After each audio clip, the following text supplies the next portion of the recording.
มันไม่ใช่หญ้ากันตายรถไ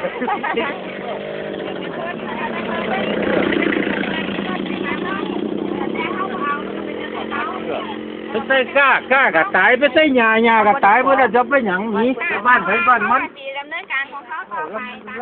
ใส่คู่เห็น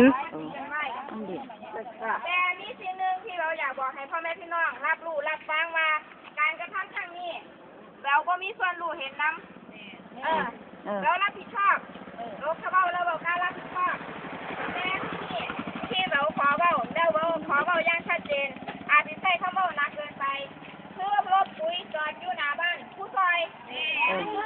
เป็นแขนเป็นขาของเรารถปุ๋ยมาพอดเราก็รับรู้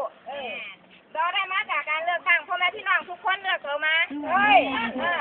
แล้วเราเป็นคนเลือกผู้ซอยมาอ้วนเราเป็นคนเลือกมาประชาชนไม่ได้เลือกมาเราอยากให้พ่อแม่พี่น้องทุกคนรับทราบว่าแล้วก็บอกให้ทางผู้ซอยรับทราบ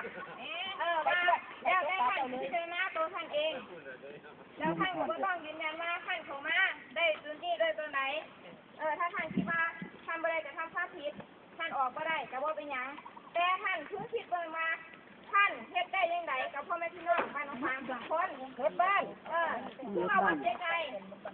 เดี๋ยวเราฮู้เราว่าเสียใจแต่ว่าเลยรถเขาเนี่ยละมื้อนี้นี่ปุ๋ยเข้ามานี่น่าสิโทรบอกกันจักหน่อยแน่เพราะว่าเขาประชุมกันแล้วไปบ่มื้อคืนมาบางหันเป็นหยังเนาะว่าติอย่าให้เพิ่นมาถอดหรือว่าเพิ่นมาแล้วเฮ็ดจังไดจะประสานกันแน่ก็บ่เป็นหยังก็คือจังว่านั่นล่ะว่าคนทุกคนคิดพลาดกันได้เสมอ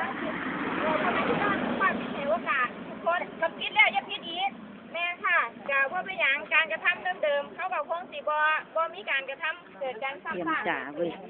เพราะฉะนั้นก็คิดอันนี้หยังออกจากเสียมอีปอมสิเพราะฉะนั้นก็เอามาก่อนใต้ตอง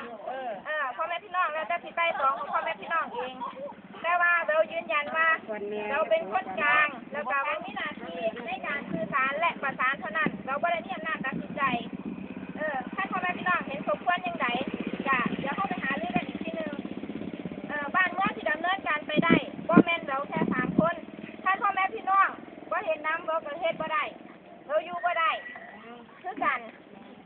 ถ้าเราสิเลือกบุคคลหนึ่งบุคคลใดเลือกคนแค่5 คน10 คนเราก็บ่สามารถที่จะดำเนินการไปได้คือกันถ้าพ่อแม่พี่น้องบ่ทุ่มเทคะแนนเสียงให้เราเกิน100 คะแนนเราก็บ่ได้เป็นคือกันเพราะฉะนั้นเราต้องเลือก131 คะแนน131 เสียงที่ให้เรามา